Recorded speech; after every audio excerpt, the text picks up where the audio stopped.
Oh baby, Moon Knight episode 2 just dropped and this show is still slapping and we're gonna talk about it today on Nerd North. Welcome back Nerd North, let's you and Papa North talk all things Moon Knight episode 2 on today's Nerd North. We started off with Stephen Grant chained to his bed just like the previous episode, except this time you can tell he knows something gets up and maybe even he's starting to remember. Then an idea pops in his head. Maybe if he goes to the museum, he can figure out what happened last night. You see people cleaning up the museum, people taping off certain areas. Maybe it's time to hit the security guard buddy and figure out if he has any footage from the night before. And I just love this scene. He tells the security guard what he's going to see is about to melt his mind.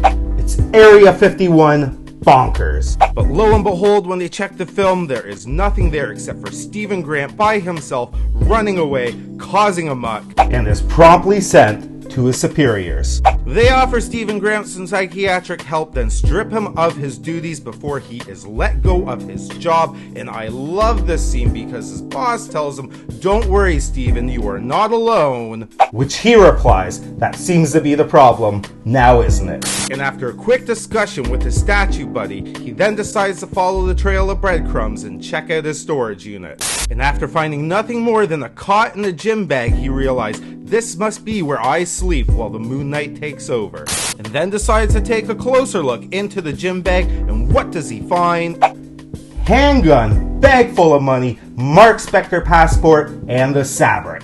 The Sabric is a compass! But that awakens the inner dialogue of Mark Spector, where he tells Stephen not only does he have to give him control, but they are both an avatar for the god Khonshu. But being the good soul that Stephen Grant is, he tells Mark Spector that he's going to turn in the bag of money, passport, and Sabric to the authorities so that he can't hurt anyone else while he's the Moon Knight. The lights begin to twitch, the walls begin to shake, and this is when Stephen Grant knows it's time to get the heck out of there. Before exiting and doing a faceplant on the pavement. But lo and behold, there's a mystery biker to pick him up, and after the biker removes the helmet, we discover it's none other than Layla. The same Layla messaging him for 2 months. And after discussing a bit of their history and questioning his accent still, she drops a big one. We're married. Whoa! Mind blowing. Like, could you imagine that, waking up one morning and finding out not only are you married, but married to someone you don't even know?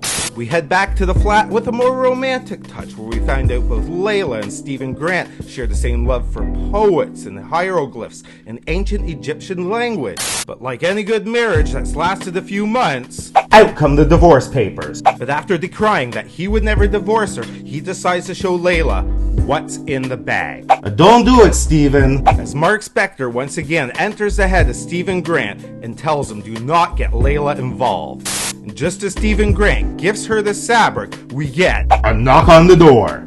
Nothing worse than a surprise knock on the door when you're not expecting anybody, and who does it turn out to be? The police! And when one officer looks around the apartment to see if anybody else is there, the other digs into the gym bag and finds the fake passport. And after a quick check out the window, the police inform Stephen Grant, "You better come downtown with us." And the sneaky Pete she is, Layla's hiding in behind the chimney on the roof, where she's safe from the eyes of onlookers. Except maybe Santa. Wrong Santa. Better. And after a long drive in the car, Stephen Grant realizes he ain't going downtown. These police are taking him somewhere else. Arthur Harrow's complex! And I love the dialogue between the two because Arthur Harrow explains to Stephen Grant that he once also was the avatar for Khonshu, and asking Stephen Grant, is he telling you to kill me? And you don't always have to listen to him. The scene is also great because it explains that Khonshu can interact with the physical world, but his powers are limited without his avatar. And after walking through the cult-type complex, Arthur Harrow and Stephen Grant begin to have a discussion about crime and punishment, where Arthur Harrow's god Ahmed tells him that best to prejudge people, kind of like Minority Report, while Stephen Grant believes nobody gets judged until they do something and will get their day in court, like A Time to Kill. And after telling Arthur Harrow that he no longer has the Sabric and refuses to give it up, Layla crashes the party. But she has a big misconception that Stephen Grant can call on the suit anytime he wants, and they know it's time to hightail it as Arthur Harrow pulls out his mystical cane and begins to use its magic powers. Arthur Harrow begins to explain that even with a fraction of the power that the staff originally had, it's still enough to crush his enemies. And when I first saw the purple powers coming out of the staff, the first thing that came to mind was the Power Stone. But after a little bit of thought and remembering Disney wants to take the MCU on a supernatural path, one thing came to mind. Agatha Harkness! That's right, if we take a look back on WandaVision, unlike Wanda's red supernatural powers, when Agatha Harkness called them up, they were in the color of purple. But that's a debate for another show. And after failing to summon the suit, Stephen Grant is once again confronted by the Jackal.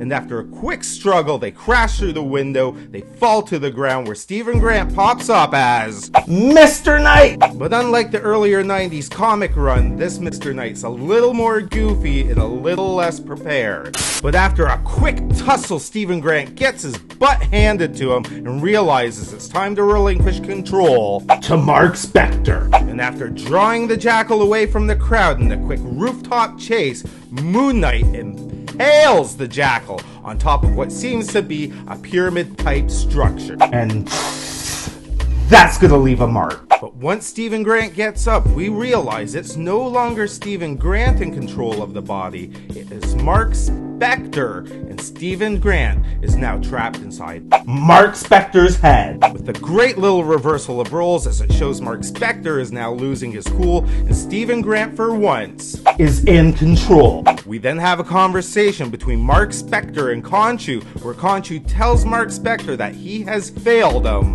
But Mark Spector pleads for his life and tells Khonshu, we can get this done, where Khonshu says, well then you better get your stuff packed because we're leaving. We then go to a scene with Mark Spector waking up, but this time instead of in the flat, he's in Egypt. And this is where we're gonna get some Indiana Jones type vibes as Arthur Harrow has the Sabric and Mark Spector is now tasked with tracking it down before it's too late. Once again, Moon Knight Episode 2 blew me away. Did you think this was great or did you think it was a dumpster fire? Don't forget to comment below because the more comments and likes you give me, it gives me more of a chance to make great nerdy content for subscribers like you. And don't forget to subscribe and help a new creator out. Follow me at Nerd North Drew. But hey, once again, as a newbie to the Moon Knight character, I am loving this show, but tell me what you think. And until next time, Nerd North!